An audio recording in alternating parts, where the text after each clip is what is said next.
title of this talk is Constraint Caching Revisited. It's based on work by Taljaard for his master's thesis. My name is Geldenhuys, and Visser and I were Jan's supervisors for his work. So the idea is that about 8 years ago we proposed the green framework. It is essentially a big caching system for constraint solving.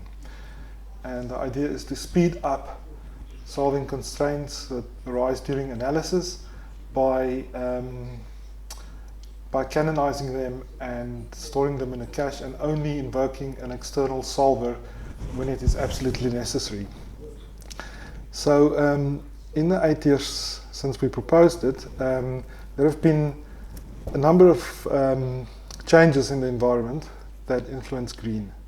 So firstly, constraint solvers have improved their technology, and they're now much better at solving certain kinds of constraints.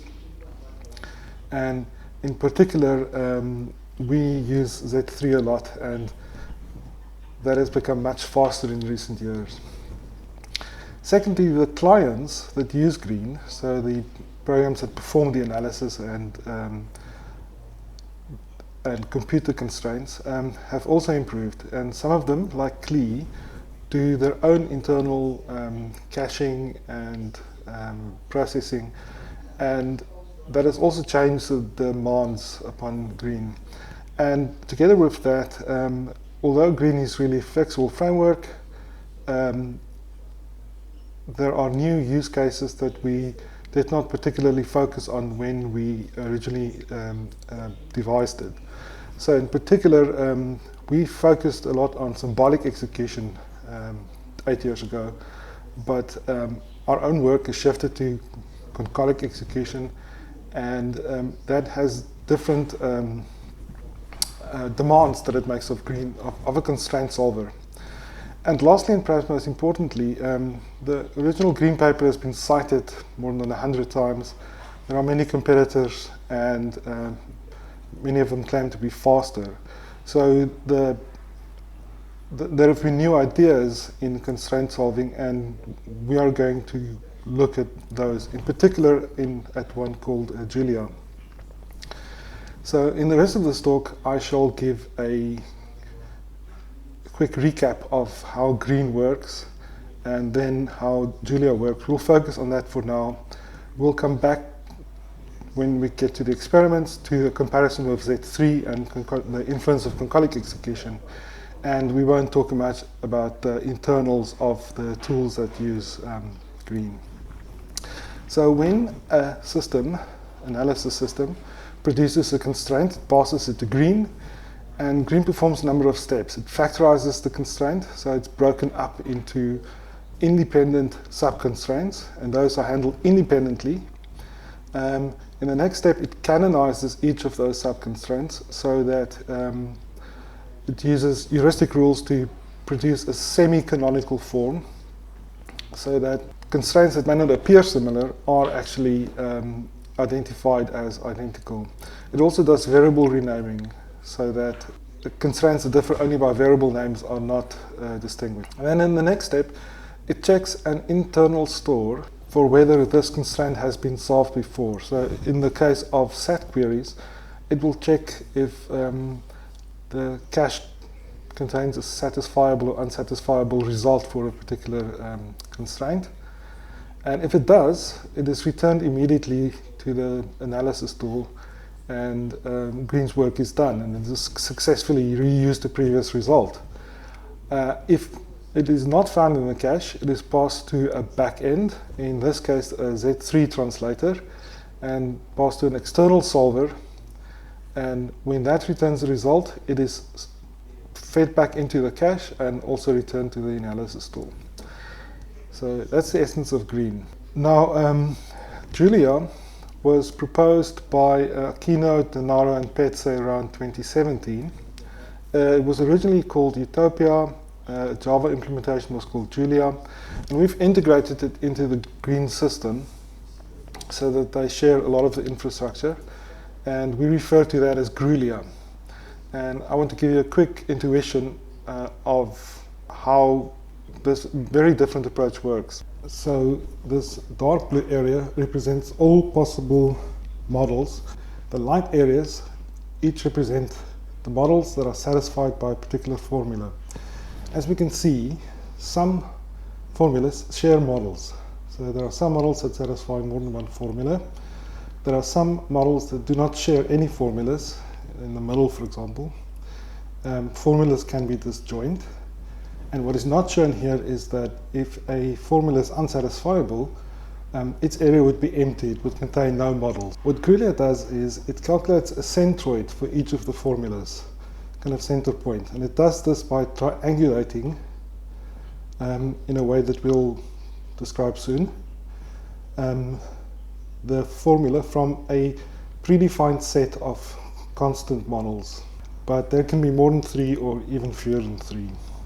Once we've calculated the centroid, we make a claim, and that is that similar formulas have centroids that are close together in some metric, and similar formulas share similar models.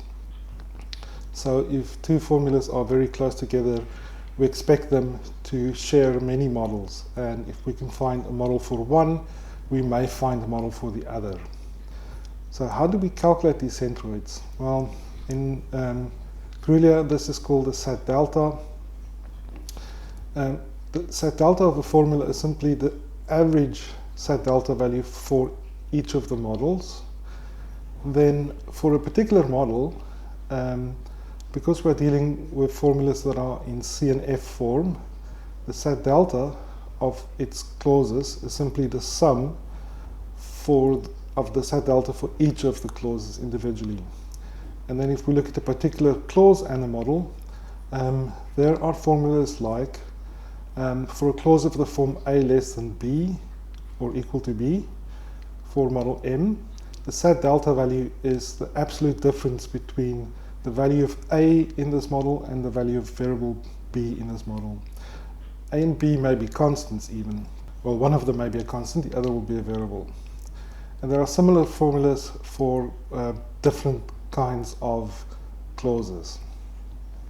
So once we've calculated the sat delta value of a formula phi, this can be used as a hash value. And what do we store in the hash table? We store the models that satisfy this formula. And when we do a lookup, we look not only at the hash table entries for a particular hash value, but also for hash values that are close to the sat delta of a formula. And we hope to find some of those models that satisfy both formulas. So just to summarize, we calculate the sat delta value for each formula, and we use that as hash value. And in the table we store one or more of its satisfying models. And when we do lookups, we look at the hash values close to that hash value and try to find models that will satisfy a new formula as well. When it comes to unsatisfiable formulas, they're used in a similar way, but we're not going to go into the details of that now. To complete the picture, when an analysis tool encounters a constraint that it wants to be processed by Gruyère, within the green framework, it is also sent to the Gruyère pipeline. It is first factorized, just as in the green case, and broken into independent sub-constraints that can be solved individually. Then, each of those sub-constraints is not canonized like before, but instead we do use a variable renaming just so that we can pick up formulas that are trivially the same. Then we calculate the sat delta value, and in the next step we look for models that may be shared with other formulas. So in this case the sat delta value is 1 for this constraint, but we might look at a close sat delta value of 3 in the hash table and find a model, v0 equals 10, that will also be a model for this constraint, the one we are dealing with.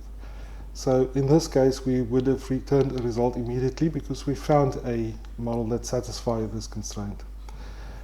If no models can be found, we check for unsatisfiable cores, and it may be that we find an unsatisfiable core that is a subset of this constraint. It would be an indication that this constraint cannot be satisfied, and we return that result immediately as well. And if that doesn't work either, the constraint is sent to the back-end solver, in this case Z3. It solves the constraint, either produces a model or an unsatisfiable core. Gruylia stores are updated, and the final result is sent back to the analysis tool. So now we come to the experiments, and this is a tricky business because there are so many variables that we need to take into account. So firstly, we compared green and Julia to a number of other setups.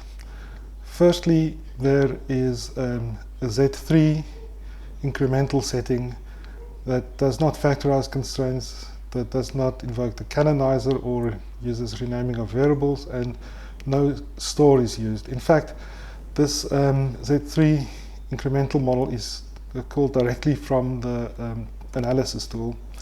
It is incremental, as the name indicates, and it performs SAT queries, so it only checks whether a formula is satisfiable or not. Then there is Z3 not incremental, which does exactly the same thing except that it's not incremental. And once again, this is called directly from the analysis tool without invoking green at all. Then there is the green setup that passes through the factorizer, canonizer, stores constraints, also performs SAT queries, and we'll see later model queries. There is a Gruylia setup that implements the Gruylia idea.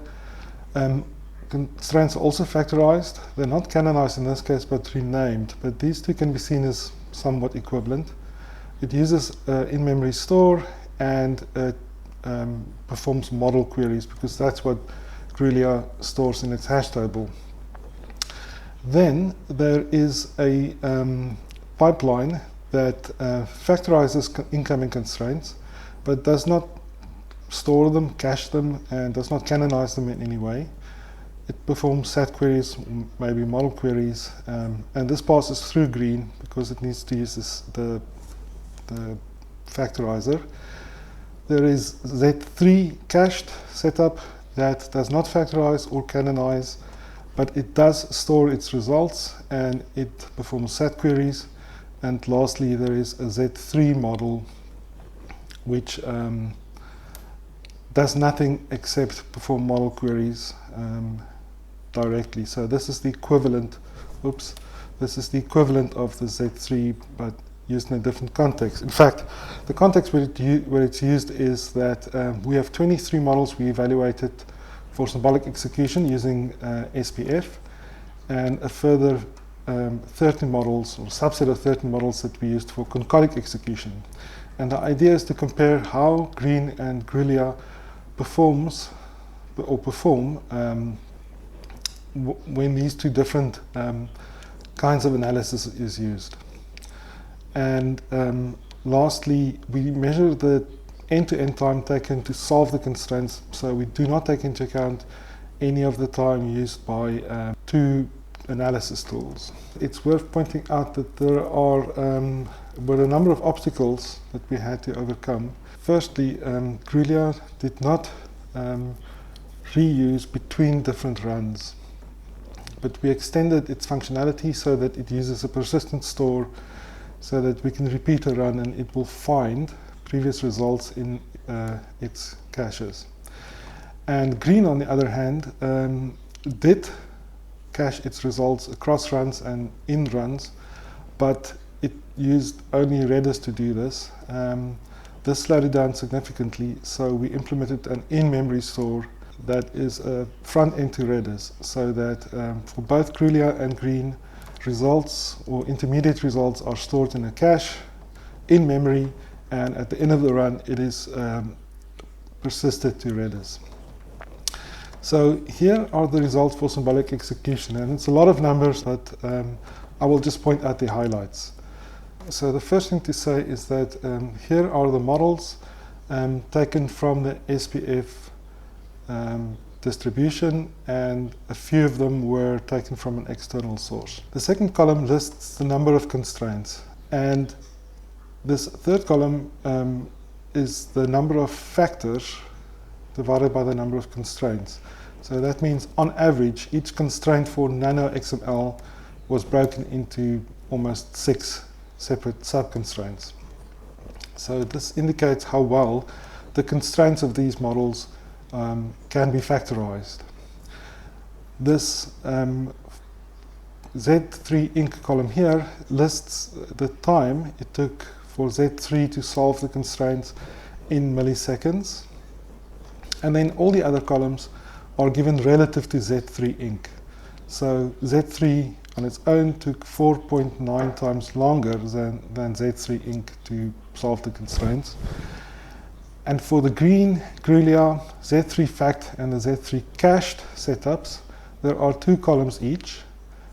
One that gives the relative time for the first run on the model, and the second column that gives the relative time for the second run on the model. So we performed 2 runs. These experiments were all repeated 10 times, and we've taken the average after removing the outliers, the minimum and the maximum. So firstly, green outperforms Gruylia on most of the first runs. Green was faster for the first run, and green also outperformed Gruylia on many of the second runs. This is purely in terms of speed and not, for example, how much was actually reused. Then the models can be broken into 3 groups. The first group here at the top are where the first run of one of the caching tools actually beat Z3 Inc. So for example, on the first run of green, it used only 89% of the 185 seconds it took Z3 Inc. The second grouping is where a second run beats Z3 Inc. So this gives us an indication of how well the caching actually worked. And for these models, it seems that caching was effective because a second run beat Z3 Inc. The first runs are indicated in blue, and you can see they're all smaller. But the second runs in this line, green second run and Z3 Fact second run and Z3 Cached second run beat Z3 Inc. And this indicates that for those setups, the caching did a good job. And then lastly, there were runs where Z3 Inc. was simply the fastest. When it comes to the concolic execution results, the picture is a little different. The first thing to note is that we're not doing SAT queries anymore. All the queries are for models. Incremental Z3 is not supported. It's a little harder to do for concolic execution than for symbolic execution. And we are only evaluating first runs. Gruylia now outperforms green on a number of cases, a number of runs, but not always. The caching tools in general, though, perform better than before. They're more often the fastest tool to use. And even when the caching tools do not work that well, green does come very close to the best time. So the take-home message is, if we look at the symbolic execution results, on average, Z3 Inc. was still fastest. And if it's possible to do that, then that is what you should do. It is always a good idea to factorize constraints, but that is not always possible. But then, moving to concolic execution, the more expensive the task is, the better the caching works. So it is much more expensive to compute models than to simply compute satisfiability, even though the solver times for concolic are much longer than symbolic execution, or because of that, the caching actually can make a big difference. To get really good results out of caching, we should be computing something like counting the number of models. Thank you.